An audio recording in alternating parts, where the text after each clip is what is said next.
A paz do Senhor, irmãs. Espero que as irmãs estejam bem. Neste momento, convidamos o Espírito Santo e oramos para que Ele esteja conosco, para que abra nossa mente, nosso coração, que venha ministrar e orientar nossos corações.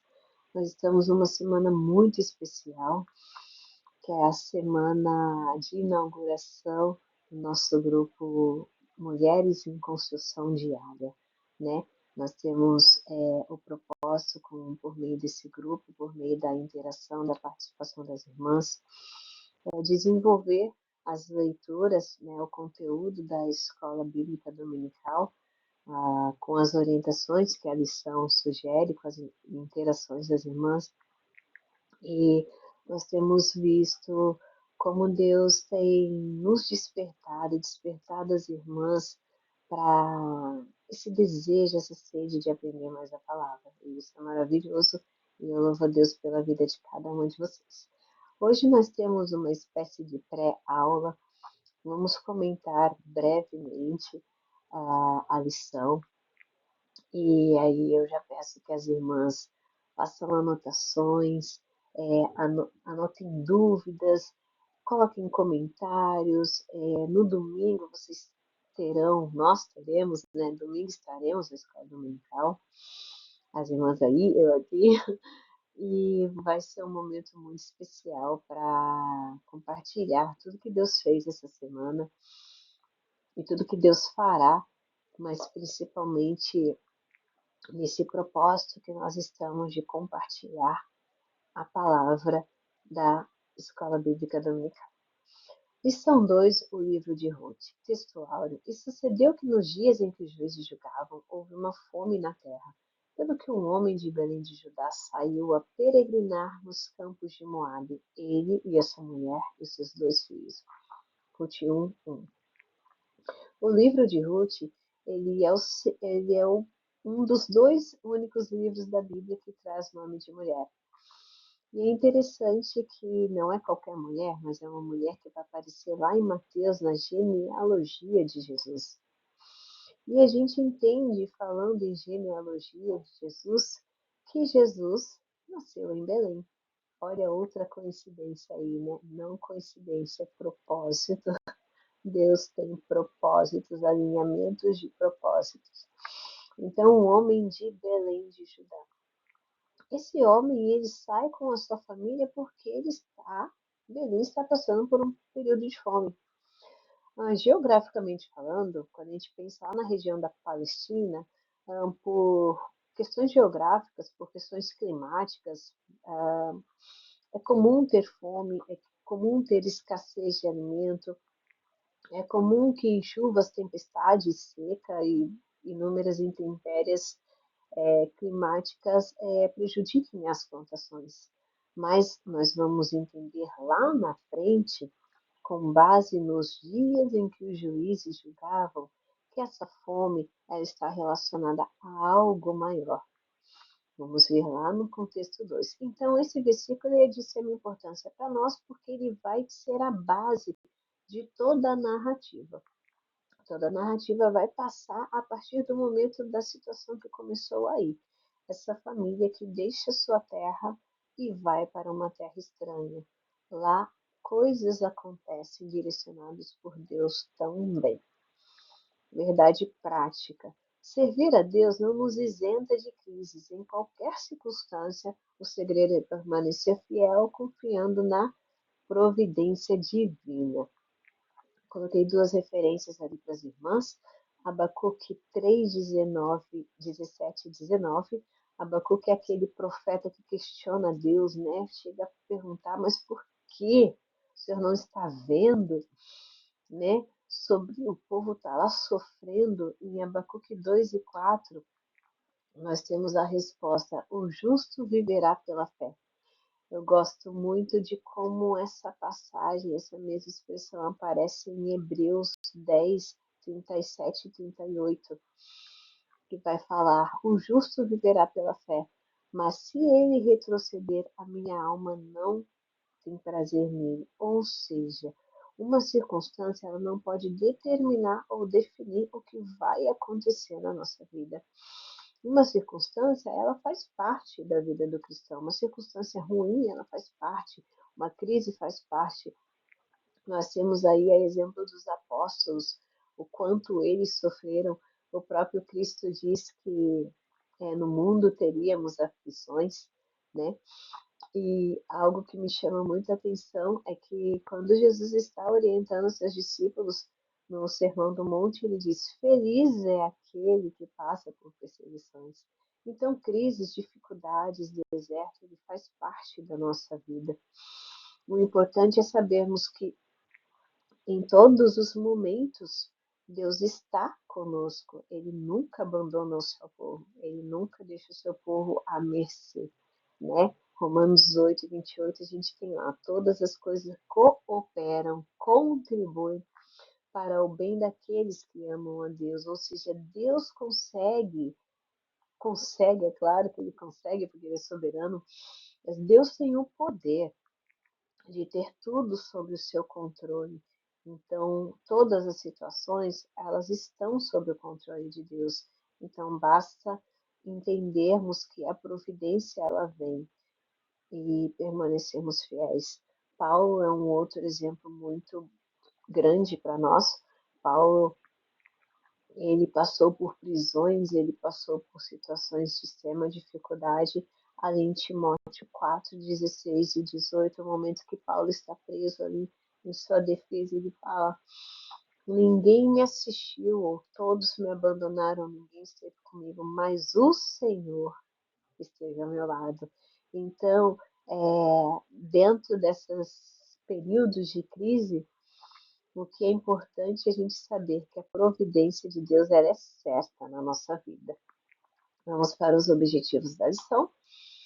A gente tem 3 objetivos. O primeiro objetivo, fazer análise da organização do livro de Ruth, ainda que essa análise pareça uma parte mais técnica, que a gente vai falar mais de questões históricas, contexto, é importante também a gente entender, remontar o contexto histórico do livro de Ruth.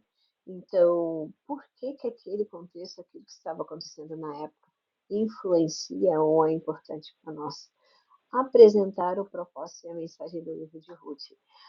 Eu gosto muito de pensar no livro de Ruth como a história do nosso resgate, né? Boaz, um tipo de Cristo, Boaz, o remidor, o resgatador. Ele olha para uma estrangeira e nessa estrangeira ele vê valor. E essa estrangeira, ela tem valor, é lindo o que Boaz declara em Ruth 3:11 sobre Ruth.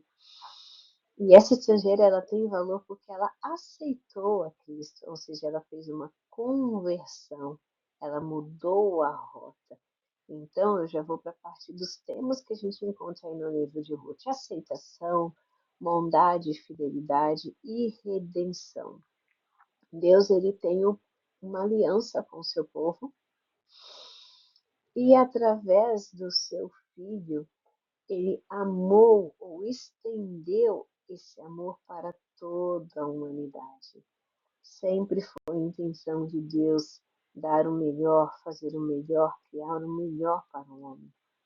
Uma prova disso, Adão e Eva no paraíso, dominando sobre tudo, né? Então a intenção de Deus, o propósito de Deus, foi que o seu nome fosse glorificado, o seu nome fosse adorado, o seu nome fosse exaltado através das obras de suas mãos, e entre elas o homem, é claro.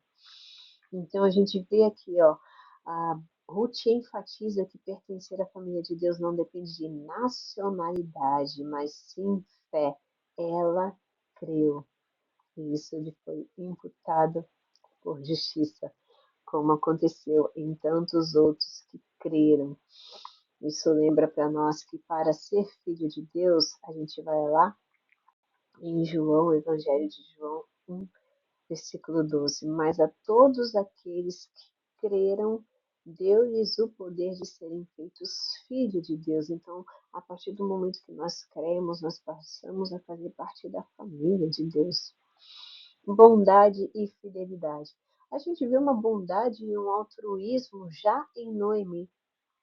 Noemi tem um papel de extrema importância na história, apesar da história levar o nome de Ruth, e a gente entende que o nome de Ruth está ali, porque ele também vai estar relacionado com a genealogia de Jesus, né? Porque Ruth é aquela que gera o bisavô de Davi, né? Então, é muito importante o nome dela estar relacionado ao livro. E a gente vai falar mais para frente como esse livro é importante para a cultura judaica, para a história cristã, para a nossa vida, para o mundo de forma geral. Então, essa bondade de Noemi, ela acontece que a palavra viúva, almaná, em hebraico, ela traz como significado solidão, desamparo, abandono. Noemi, ela tem consciência da sua dor, da sua, da sua realidade, né? Toda viúva naquele tempo sabe o quanto a situação das viúvas eram socialmente falando horríveis, sem filhos, sem marido, era uma situação muito cruel. Então, Noemi, consciente disso, ela libera, ela desobriga as suas noras de segui-la. Só que o que acontece? Orfã despede da sua sogra e decide ficar ou procurar a sua família. Ruth não. Ruth decide ficar. E assim, irmãos, eu creio que não cabe da nossa parte nenhum julgamento a respeito de Orfã, porque Noemi, a bondade do coração de Noemi foi: eu não tenho mais nada para oferecer a vocês, então vocês estão desobrigados a ficar no meu lado, vocês devem procurar socorro nas famílias de vocês. Então, Orphan fez o que talvez muitas de nós poderíamos fazer, não sei, quem sabe. Mas falando de Noemi, Noemi já mostra uma predisposição à conversão, à aceitação. Quando Noemi quando Ruth, na verdade, começa a responder a Noemi, que ela diz ali, não, Ruth 1:16, não me inste para que te deixe e me afaste de ti, porque aonde quer que tu fores, irei eu, e onde quer que pousares a noite, ali pousarei eu. O teu povo e o meu povo, o teu povo é o meu povo, o teu Deus é o meu Deus. O que Ruth está fazendo aqui? Ela está se apropriando de um Targum. Targum é uma espécie de paráfrase judaica, quando você comenta sobre a escritura. Então, ali, Ruth, através do exemplo da sua sogra, provavelmente já tinha visto Noemi fazer orações, Noemi falar de Deus, porque ela repete ali quando a sua sogra está ali falando com ela, ela dá a entender que ela conhece que o povo judeu tem 613 mandamentos para cumprir, que o povo judeu não pode andar mais de 2.000 côvados, que o povo judeu não pode pousar em lugar estranho, que o povo judeu deve fidelidade ao Senhor Deus Jeová. Então, Ruth, ela usa um poema, ela usa uma linguagem clássica ali para o povo hebreu, dando a entender que já estava convertida, que já estava decidida a mudar de rota. E essa aceitação de Ruth ao judaísmo, ao Deus da sua sogra, nos remete à nossa situação enquanto estávamos no mundo de trevas, nós aceitamos Jesus e a gente tem direito a esse resgate, a essa herança, a essa remissão.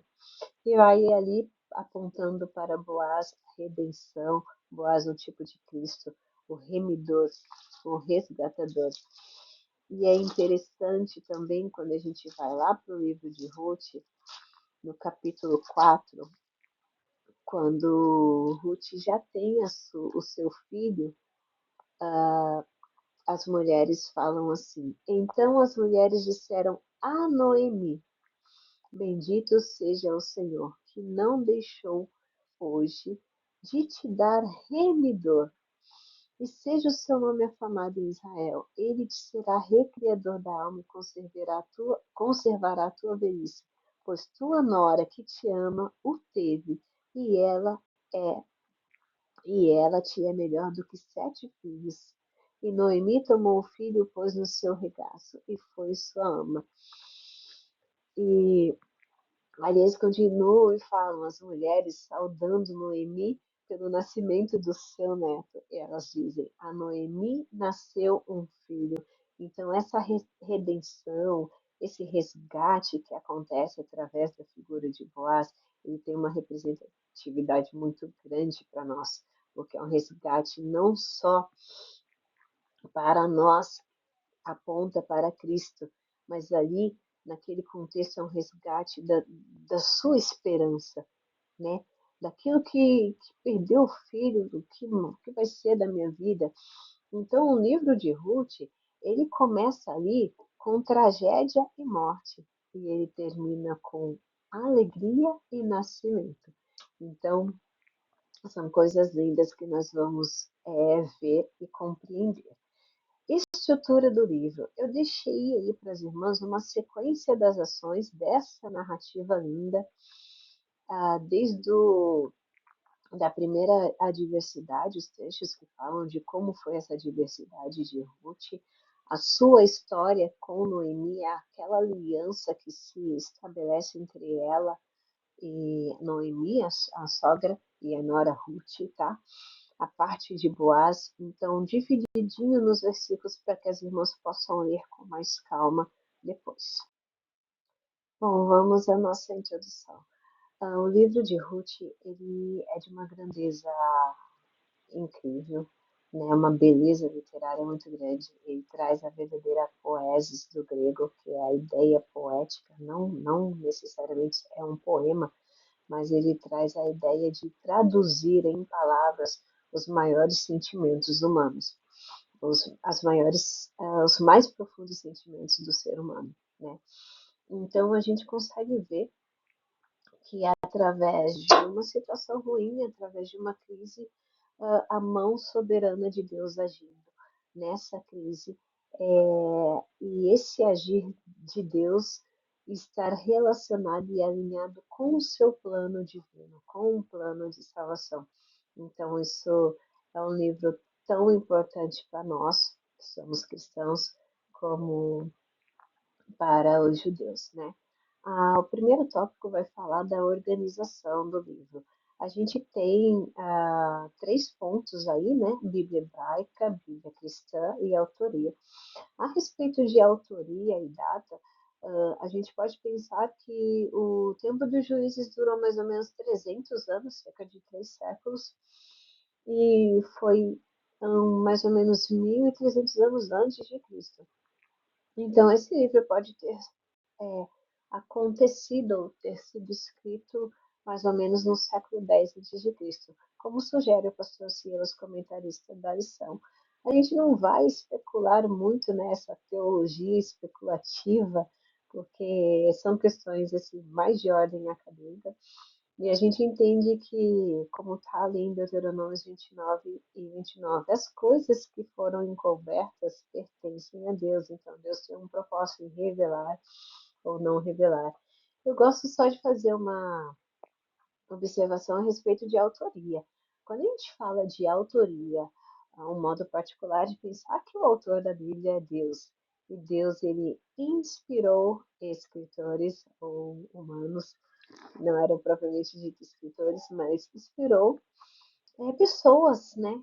Escolheu a dedo pessoas que fizessem essa transliteração, passassem as palavras do seu coração para o papel, utilizassem a pena para registrar aquilo que já estava projetado, né?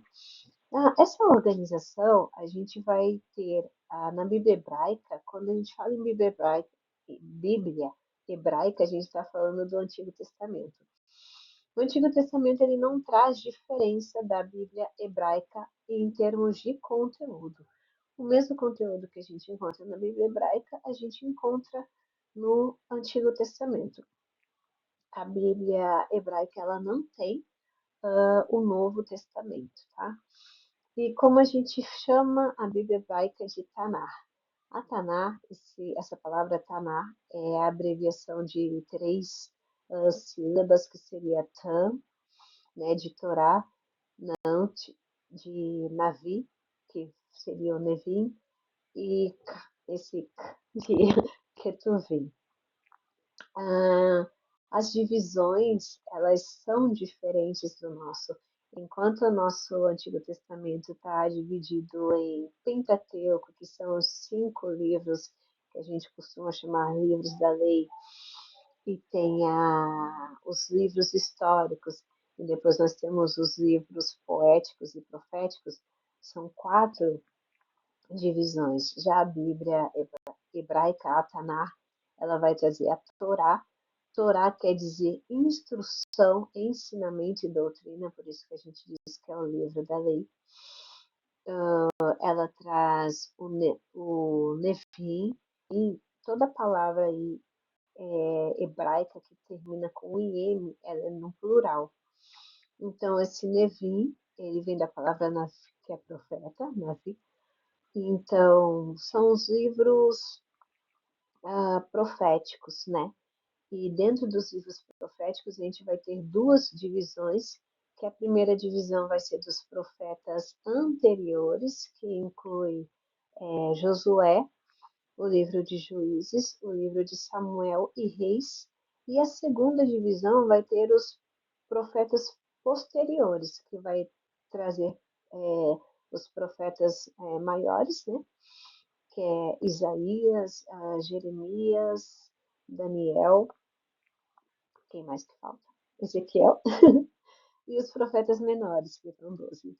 E já o livro Ketuvim, que vai ser a última parte da Tanar, eles são os livros sapienciais. O que importa para nós? Dentro dos livros sapienciais, a gente tem os 5 rolos, que são o Megillah. Megillah, eles são os livros que são cantados e são lidos todo ano nas festas judaicas. Então, é uma literatura de extrema importância. É um texto que é muito rico, é um texto que anualmente ele precisa ser lido e precisa ser lembrado. E a ideia para o judeu de ler nas festas, a Ruth, ele é lido no Shavuot, né? Que é a festa de Pentecoste, e Esther é lido na festa de Purim, tem outros que são lidos na Pessach, que é na Páscoa, né? Então, a ideia de ler esses livros na, naquele momento, naquela celebração, é ver uma lição nova a cada ano. Então, a cada leitura, o judeu acredita que a cada leitura ele está vendo uma nova lição, ele está trazendo à memória. Olha, nessa semana, uma das leituras diárias falou de memorial, né? Então, ele está trazendo a memória, está revivendo aquilo e tirando uma nova lição. Então, era muito importante.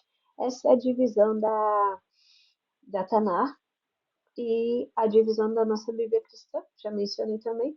A única diferença, por que na Tanar tem 24 livros e na nossa tem 39? Porque esses 24 livros, que para nós são separados. Então, Esdra e Neemias é um livro só.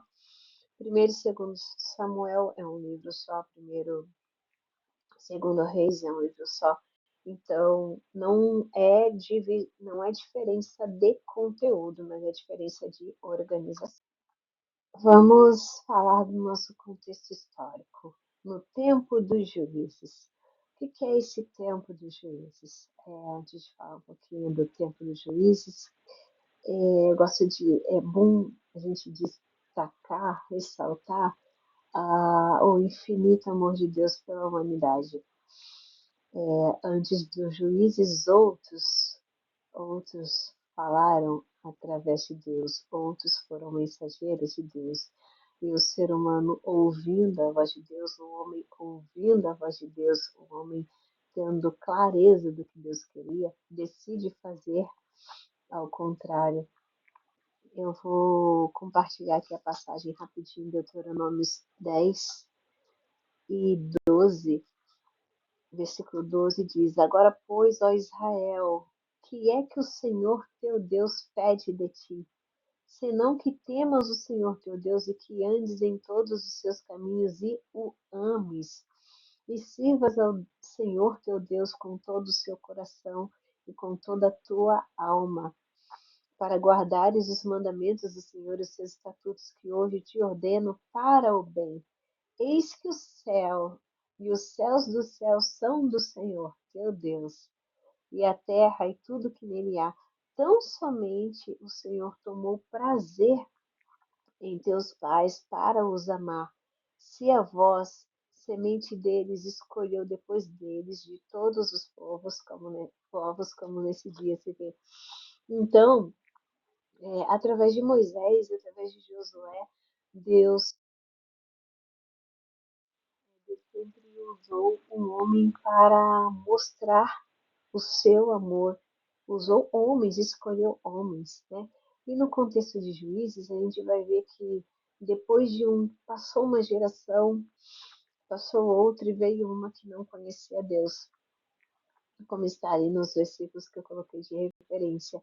E aí o povo de Israel fazia o que desejava, fazia o que achava bem aos seus olhos, né? Ignorando essa soberania de Deus.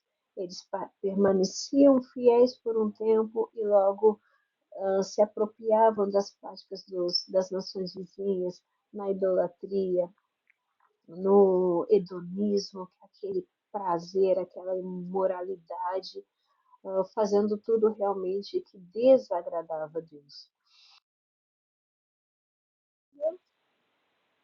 Deus levanta um juiz, o juiz restaura, adverte, corrige, daí o povo começa a andar certinho, e depois o juiz morre, e daí volta tudo de novo. Então foi um ciclo em que a mão de Deus se pesou, a mão de Deus pesou mesmo sobre o homem, como consequência de todos os abandonos e falhas e apostasia e imoralidade. Então a gente vai ver, eu falei lá no início sobre a questão da fome, que na região era comum ter fome, mas Levítico 26 vai dizer o seguinte, livro de Levítico 26, no capítulo 19, vai dizer o seguinte: Porque que os vossos céus sejam como ferro, e a vossa terra como cobre, e debalde se gastará a vossa força. Ou seja, sem propósito você vai gastar a sua força. A vossa terra não dará sua novidade, e as árvores da terra não darão o seu fruto. Então, já era sabido, o povo já conhecia a lei já tinha sido entregue lá por Moisés. O povo foi liberto do Egito, e junto com Moisés, Moisés tinha o propósito ali de ensinar as leis de Deus. Então, ali a gente vê que o caos que estava ali era sim um juízo realmente de Deus, porque Deus não se deixa escarnecer, né? Dentro de chamando atenção ali para o povo, olha, faça a minha vontade, seja fiel, tenha fé, não queira ser como os seus vizinhos, não queira se apropriar da cultura do mundo. Ali eles estavam numa idolatria, servindo a Balaíns, né? Um contexto de muita, muita sujeira mesmo. E o alerta que a gente tem hoje é, no nosso tempo, ali naquele tempo havia um tipo de idolatria, havia um tipo de prazer, haviam coisas que tiravam o povo de Israel da presença do Senhor. E no nosso tempo, quais são os distratores? Quais são as coisas que tentam nos afastar de Deus? Quais são as coisas que entram no nosso cotidiano, no nosso pensamento, na nossa vida, que fazem com que a gente caminhe numa frieza, numa apostasia.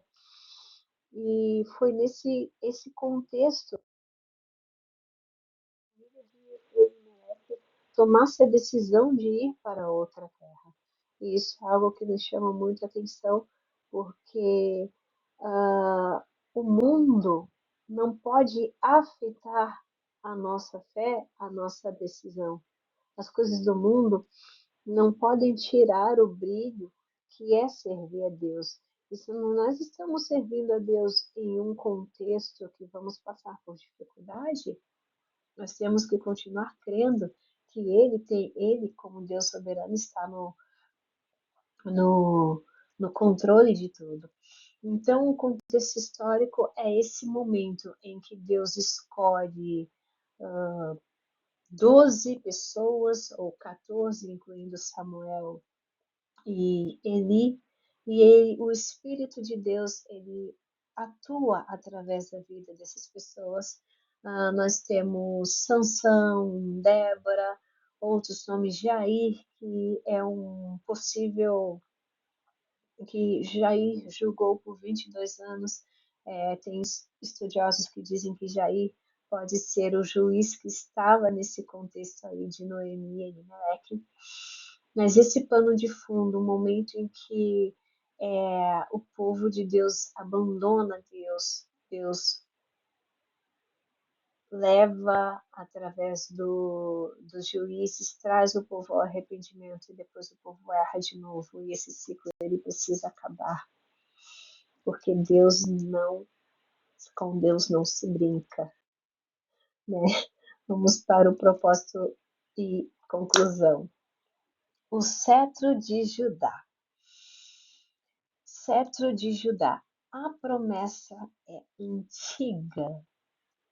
A promessa vem lá de Abraão. O resgatador, aquele que pisaria a serpente, aquele que seria o nosso remidor, aquele que seria o nosso Boaz. Lá em Abraão, com Abraão, Gênesis 17:6 vai dizer: de ti procederão reis, né? Então, Deus faz uma promessa a Abraão, ele reafirma essa promessa em Jacó.